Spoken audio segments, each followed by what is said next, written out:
Hello students, இப்போ நம்ம இதில் பார்க்க போகிறது 7ஆம் வகுப்பு கணிதம் 2ஆம் பருவம் 4வது பாடம் பார்த்திங்கன்னா வடிவியல் பயிற்சி 4.3 பல்வகை திறனறி பயிற்சி கணக்குகள் 6வது கொஷினுக்கு ஆன்சர் பார்க்கலாம். கொஷின் பாருங்கள். கொடுக்கப்பட்டுள்ள படத்தில் எக்ஸின் மதிப்பை காணுங்க. எக்ஸ் வந்து இந்த வெளிக்கோணம்னா இது உள்ளெதிர் கோணங்களின் கூடுதல். அப்போ பாருங்கள், இது ஒன்று தெரியும், இது கண்டுபிடிக்கிறதுனா இது பாருங்கள், இது மேலே வெளிக்கோணம் கொடுத்துக்கிறாங்க. அப்போது வெளிக்கோணம்னா இது நேரிய கோணம், இது ஃபுல்லாக நீங்கள் சேர்த்திங்கன்னா 180 டிகிரி. இப்போ 180 இதை நீங்கள் கழிச்சிட்டிங்கன்னா இங்கே வர ஆன்சர் உங்களுக்கு கிடச்சிடும். அப்போ ஃபஸ்ட்டு பி கண்டுபிடிச்சிட்டு அதுக்கப்புறம் இது கூட்டினீங்கன்னா தான் எக்ஸ் உங்களுக்கு கண்டுபிடிக்க முடியும். அப்போ பாருங்கள், ஃபஸ்ட்டு இது குத்துக்கிறது கோணம் DCP is equal to 100 degree. அடுத்தது இது குத்துக்கிறாங்கல்ல DBA is equal to 128 degree. அப்போ இது ரெண்டு வந்து கொடுத்துருக்காங்க. அதுக்கப்புறம் படத்தில் இருந்து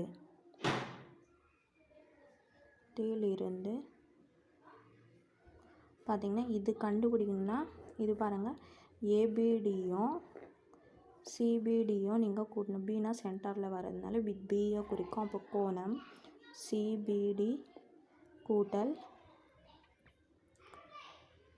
DBA is equal to 180 degree. ஏன்னா இது நேரிய கோணம். அப்போது நேரிய கோண இணை.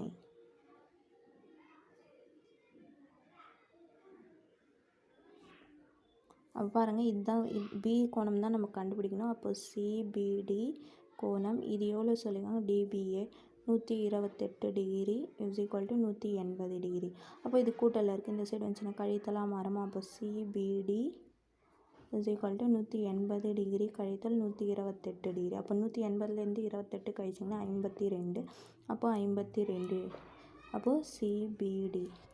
அப்போ இது பி கோணம் நம்ம கண்டுபிடிச்சிட்டோமா. அப்போது எக்ஸ் கண்டுபிடிங்கன்னா இது ரெண்டு கோணமே நம்ம கூட்டிடணும். அப்போது வெளிக்கோணம்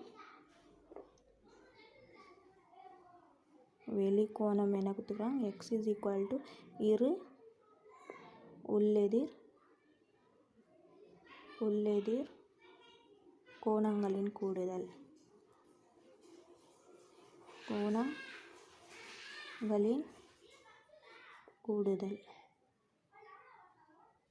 இப்போ வெளிக்கோணம் என்னது எக்ஸு, அதனால எக்ஸ் இருக்கட்டும்.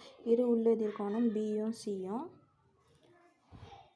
அப்போது இதில் பி உள்ளே வரணும்னா சிபிடின்னு வரும். அப்போது சிபிடி கூட்டல் இதில் சி உள்ளே வரணும்னா டிசிபின்னு வரும். டிசிபி இது ரெண்டுமே நம்ம கூட்டிடணும். அப்போ X is equal to CBT எவ்வளோ, பின்னா பி கோணம் இது எவ்வளோ கண்டுபிடிச்சோம் 52 டிகிரி கூட்டல் இது எவ்வளோ 100 டிகிரி. அப்போ எக்ஸ் இஸ் ஈக்குவல் டு 52 100 கூட்டிங்கன்னா 152. அப்போ 152 டிகிரி.